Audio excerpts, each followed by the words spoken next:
제가 서두를 열기 위해서 인터넷에서 글 하나를 옮겨왔어요. 그냥 편안히 들어보셔요. 듣기 민망한 단어들도 있는데 민망하다고 아주 민망한 단어는 아니니까 그냥 옮기는 것으로 이해하고 그냥 재미나게 들으시면 되겠습니다. 라면과 참기름이 싸우다가 라면이 경찰서에 잡혀갔답니다. 왜 라면만 잡혀갔을까? 참기름이 고소해서. 결국 같이 싸우던 참기름도 끌려갔습니다. 왜 끌려갔을까요? 라면이 다 불어서. 구경하던 김밥도 잡혀갔답니다. 왜? 말려서. 아이스크림이 경찰서로 면회를 가다가 그만 교통사고를 당했습니다. 왜 그랬을까요? 차가워서. 아이스크림 옆에 있던 달걀도 잡혀갔다고 그럽니다. 왜? 죄송해요. 후라이 쳐서. 거짓말했다는 얘기죠. 지나가던 꽈배기도 걸려들었어요. 뻔하죠? 왜 그랬겠어요? 일이 꼬여서. 그런데 이 모든 일이 간장과 소금 때문이라는 거예요. 왜 그럴까요? 간장과 소금이 다 짜서. 그리고 결국 고구마가 모두 다 해결했답니다. 어떻게? 구워 삶아서. 그렇게 결말이 나게 됐다는 거예요. 이게 제가 지어낸 말이고 또 제가 흔히 쓰는 표현들이라면 아마 여러분들이 저에게 실망하셨을 거예요. 물론 제가 목사라고 해도 썩 고상한 편은 아닙니다. 제가 성격이 강하다 보니까 거칠게 표현하는 것도 많지만 거칠다고 해서 제가 쌍소리하고 그런 건 아니잖아요. 그렇죠? 그러나 분명 신앙과 인품의 고상함과 깊이는 말하는 데서 나와요. 말하는 것만 들어봐도 이 사람의 신앙이 어느 수준이다. 단어를 그럴듯하게 쓴다고 해서 그 사람의 깊이가 나타나는 게 아니에요. 그 말하는 내용을 이렇게 들어보면 그 신앙의 깊이를 들여다볼 수 있다는 거예요. 그보다 더 문제는 뭐냐면 결정적인 실수들이 거의 대부분 이 말에서 비롯된다는 거죠. 그래서 오늘 야고보서의 말씀은 혀를 제어할 줄 알아야 온전한 사람이 될 수 있다는 것을 장문의 말씀으로 가르쳐주고 있어요. 근데 이 말씀을 시작하면서 1절에 아주 중요한 경고를 하나 하고 있어요. 뭐라고 그래요? 너희는 선생된 우리가 더 큰 심판을 받을 줄 알고 선생이 많이 되지 말라. 선생이 되고 싶어서들 안달인데, 죄송하지만 목사가 되고 싶고 장로가 되고 싶고 권사나 안수집사가 되고 싶은데 여기 중요한 경고를 해요. 선생된 우리가 더 큰 심판을 받을 줄 알아라. 두려움과 떨림으로. 차라리 선생 안 되는 게 더 나을 수 있다는 거예요. 선생이 많이 되지 말아라 라는 말을 하고 있어요. 왜 그러느냐? 이게 무슨 말일까? 여러분, 유대인들은 랍비를 무척 존경하고 귀히 여기는 전통이 있었습니다. 사람들은 랍비라 칭함받는 것을 좋아했어요. 예수님 마태복음 23장에서도 이미 말씀하신 바예요. 특별히 이 랍비라고 부름받는 일에 대해서 조심해야 될 것을 성경은 누누이 얘기를 해요. 예수님도 그 23장에서 보면은 화 있을진저 아주 강경한 어조로 7화 7번에 걸쳐서 말씀을 선포하는데 그 7화를 누구에게 말하느냐? 선생, 그 당시 바리새인과 사두개인들, 바로 랍비라 칭함을 받는 그 선생들에게 7화를 선포하고 있어요. 너희가 선생으로서 제대로 잘 살지 않으면 화가 있을 거라는 거예요. 예수님도, 바울도, 야고보도 오늘 이 권면을 우리에게 하고 있어요. 특히 또 우리 랍비가 말을 제어하지 못한다면 그에게 배우는 사람들의 마음에 큰 상처를 주게 된다는 거예요. 선생이 되려고 하면, 그것도 신앙적인 어른이 되려면 자신을 더 엄격히 돌아보고 좀 더 어린 심령들을 맑게 할 수 있는 그런 언어를 우리가 사용할 수 있어야 된다는 거예요. 오늘 본문에 보면 혀의 위력을 말하기 위해서 말의 재갈과 배의 키를 예로 들고 있어요. 큰 힘을 가진 말, 우리가 마력이라는 말을 쓰잖아요. 그만큼 말이 힘이 세다는 거예요. 저는 자동차가 100몇 마력, 200마력, 300마력 얘기하는데 그 자동차에 거의 견줄 수 있는 대단한 힘이 말에게 있어요. 근데 그 거대한 말이 이 경마장에 가면 이 경마를 하는 기술을 보면 아주 체구가 작아요. 왜? 몸무게를 적게 나가게 해야 말이 더 빨리 달리니까. 근데 체구는 작은 사람이 그 위에 올라가서 그분이 하는 일은 딱 말고삐 하나 쥐고 있는 거예요. 근데 이 고삐를 가지고 말을 천천히 가게도 하고 빨리 가게도 하고 얼마든지 힘센 말이 이 고삐 하나로 다 움직인다는 거예요. 그보다 더 거대한 배라고 할지라도 그 큰 배가 그저 그 방향을 잡아주는 작은 키 하나에 그냥 다 움직이게 되어진다는 거예요. 이것들은 아주 작지만 기수나 사공이 그 손에 쥐고 통제할 수 있는 위력적인 기구가 된다는 거예요. 그 기구가 우리 사람에게서는 뭐라고요? 바로 이 혀, 이 말, 이 입이라고 말씀하고 있어요.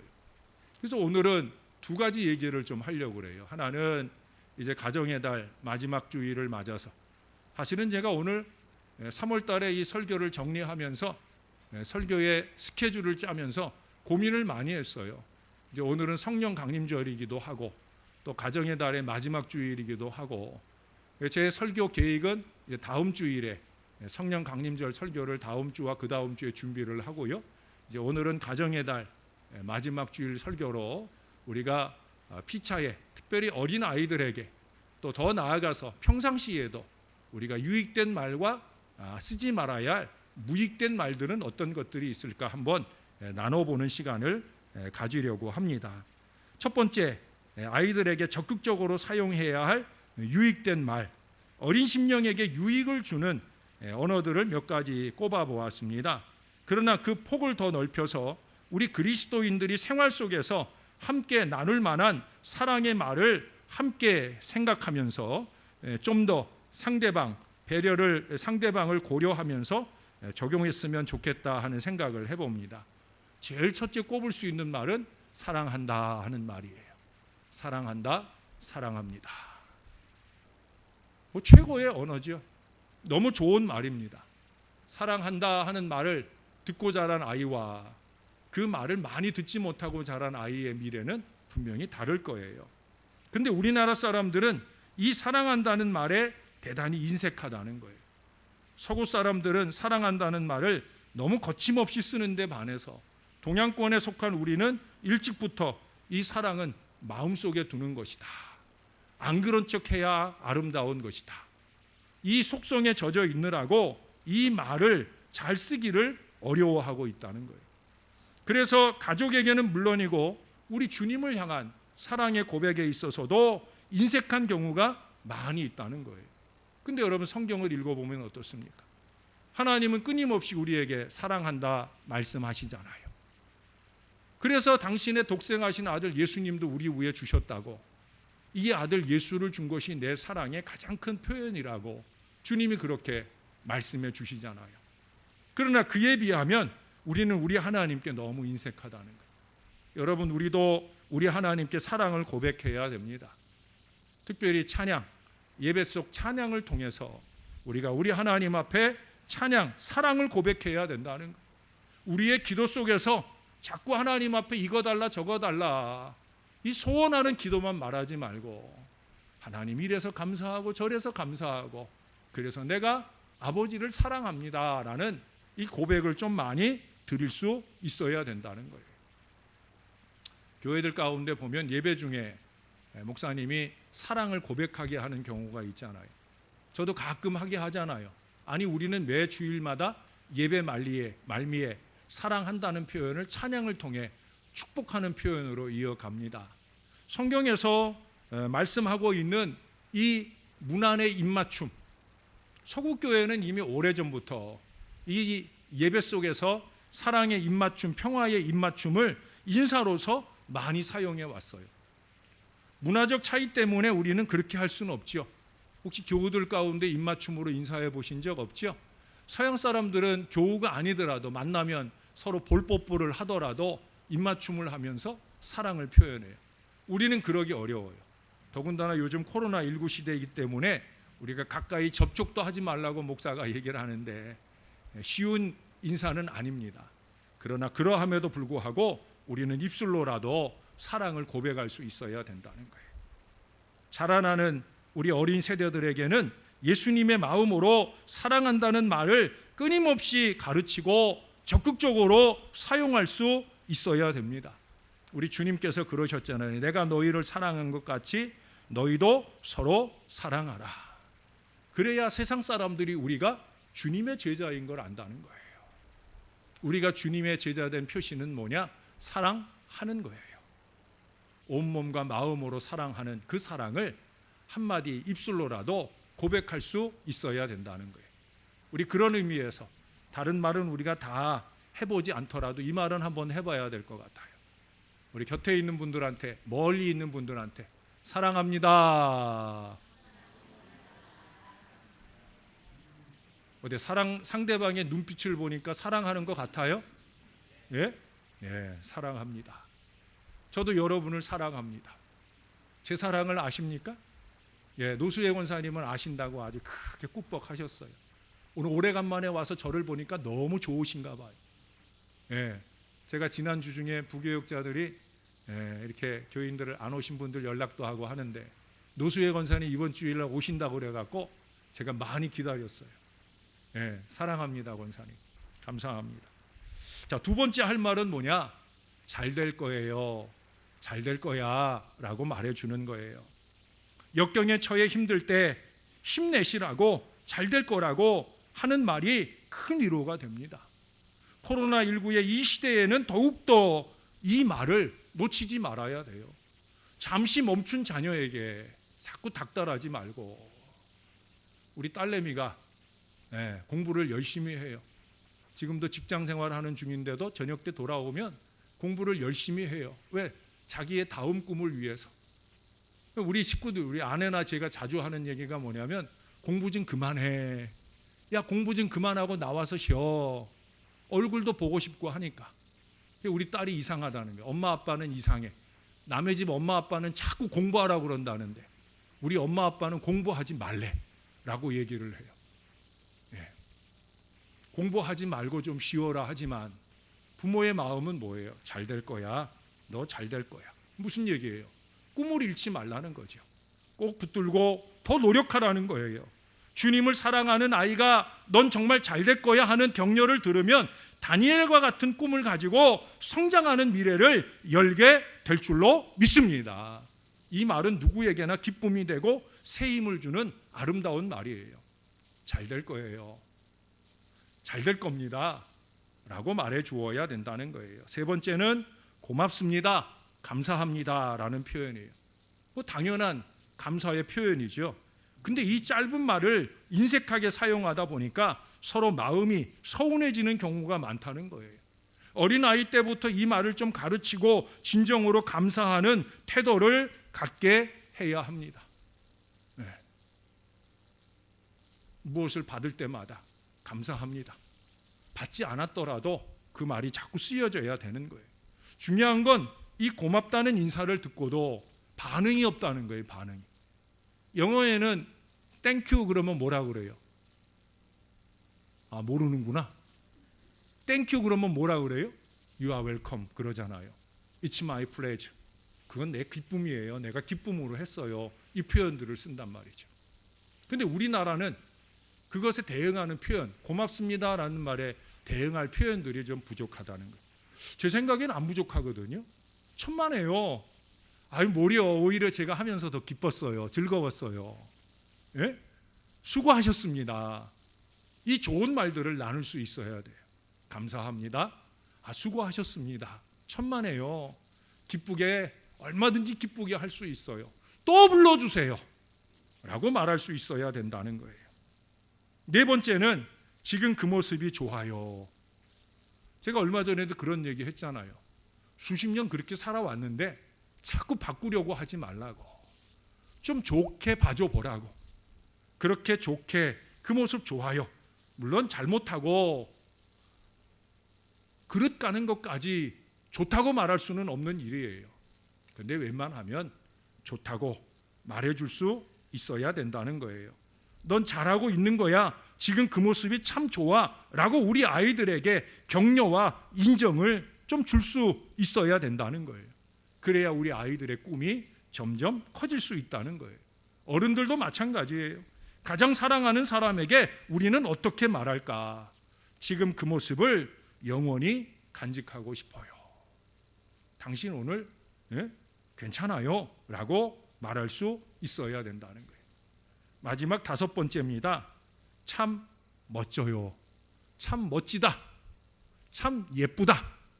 이 말을 써주라는 거예요. 여러분, 누구나 멋지다는 말을 들으면 웃음을 머금잖아요. 제가 여러분들에게 관심이 많다 보니까 누가 이발을 해도 그렇고 머리를 바꿔도 그렇고 저한테 눈에 잘 띄어요. 제가 꼭 여러분들 바꿨을 때마다 다 인사하는 건 아니지만 가끔 입구에서 여러분들 보내다 보면 정말 머리를 예쁘게 잘라서 멋있는 그런 우리 남자분들이나 머리를 잘라서 이쁜 분들에게 머리가 바뀌어서 오늘 참 예뻐요라고 하면 다 좋아하더라고요. 예?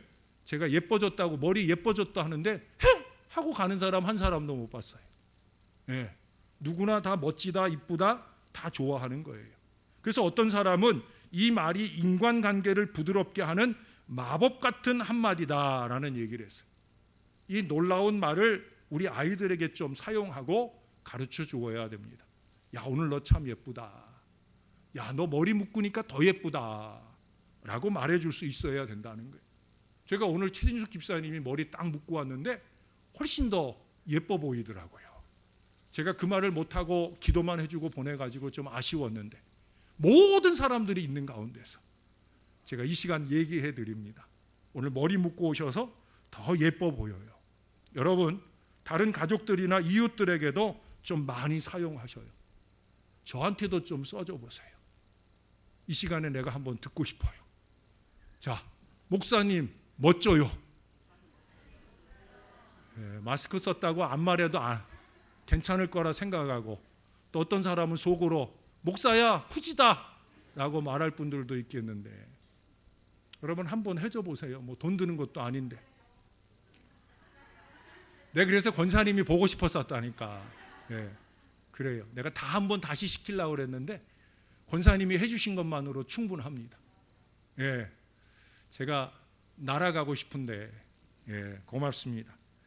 자, 이런 좋은 말들을 우리가 우리 아이들에게 또 피차에 열심히 쓸 수 있어야 된다는 거예요. 근데 쓰지 말아야 될 무익한 말은 우리가 좀 삼가해야 된다는 거예요. 첫째로 꼽을 수 있는 것은 에게 겨우 이 정도야, 이런 말이에요. 이것밖에 안 되느냐 하는 말은 상대방에게 상처를 주는 아주 충격적인 용어가 되겠죠. 어린 아이들이 받을 상처의 깊이는 상상을 초월하는 거예요.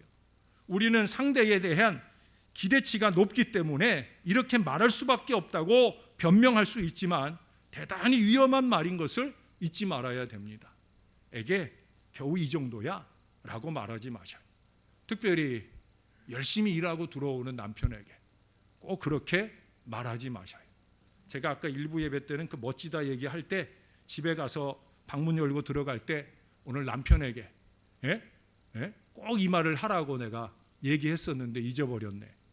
여러분, 오늘 집에 가시면 남편이 오늘 늦잠 자가지고 머리가 좀 부수수하고 밤새 침 흘리고 자가지고 여기가 흐옇게 자죽이 났어도 오늘 참 멋지다라고 꼭 얘기해 주세요. 겨우 이 정도야가 아니라는 거죠. 두 번째는 아무개는 좋겠네 라는 말이에요. 무슨 얘기예요? 비교하는 거예요. 비교. 남과 비교해서 부러움을 표현하는 이 말은 하지 말아야 될 말이라는 거예요. 이런 말로 어린아이가 가진 문제를 절대 해결할 수 없는 것은 물론이고요, 오히려 반발만 사기 때문에 그런 거예요.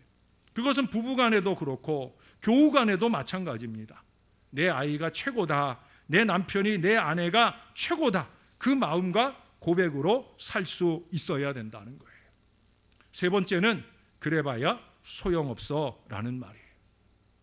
그래봐야 소용없어. 어린아이에게는 절망을, 어른들에게는 노력을 포기하라는 무언의 압력을 주는 말이에요. 그건 신앙 아니죠.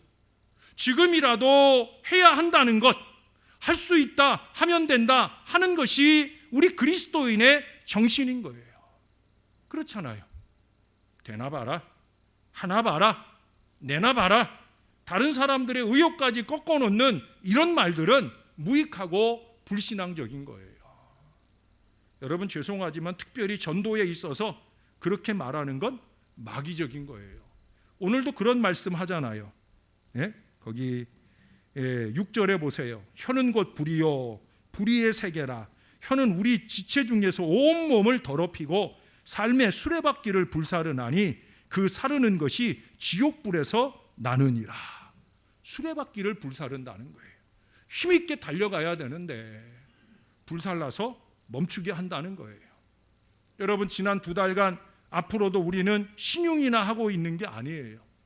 일정한 체계와 계획을 가지고 믿음으로 최선을 다하고 있어요. 소용 있는 역사를 기대하고 달려왔고요. 앞으로도 달려갈 거예요. 이 전도의 수레바퀴가 잘 달려가야 하나님이 우리를 위해 일해 주시는 거예요.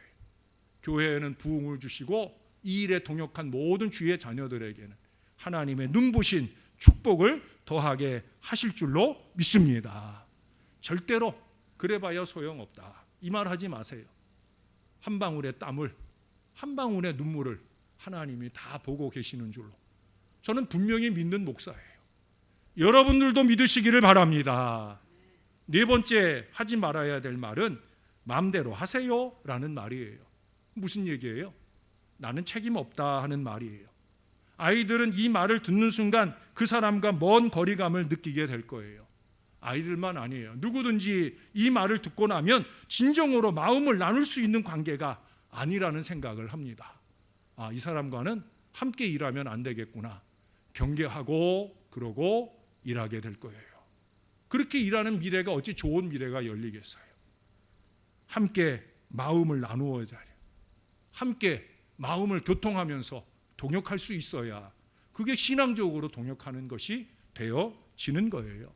특별히 아이들에게는 네 맘대로 해 라고 말하는 것이 아니라 아이가 마음먹은 일에 동역하는 마음, 넌 열심히 해봐, 내가 다 뒤에서 밀어줄게 라는 마음의 동역이 아이들에게 힘이 되는 미래가 열리게 되어지는 거예요. 5번째입니다. 요즘 애들은 다 그래. 세대 간의 갈등을 불러일으킬 소지가 있는 아주 위험한 말이에요. 또 젊은 세대들은 요즘 어른들은 왜 그래? 라는 말, 세대 간에 자꾸 거리를 나누게 하는 어리석은 말이에요. 어린 아이들이나 젊은이들과 소통하려는 노력 없이 이렇게 판단하고 끝내버리면 안 된다는 거예요. 어른들과 소통하려는 노력 없이 그렇게 판단하고 문을 닫아버리면 안 된다라고 하는 거예요. 상대방의 참신함을 이해하려는 좋은 말의 개발이 필요합니다. 그리고 동역해야 된다는 거예요. 저도 이제 나이가 들었다는 걸 제가 느껴요. 여러분들은 저를 보시면 그렇잖아요. 6년 전에 뵐 때보다 살이 많이 빠졌어요. 그런 거 말고. 예? 제가 오늘 아침에도요. 제가 보통 30분 전, 저는 거의 제 삶과 사역의 스케줄이 일정해요. 계획적으로 움직입니다. 그래서 30분 전이 되면 제가 화장실을 갔다 와요. 화장실에 갔다 와서 그래서 이제 가운을 챙겨 입어요.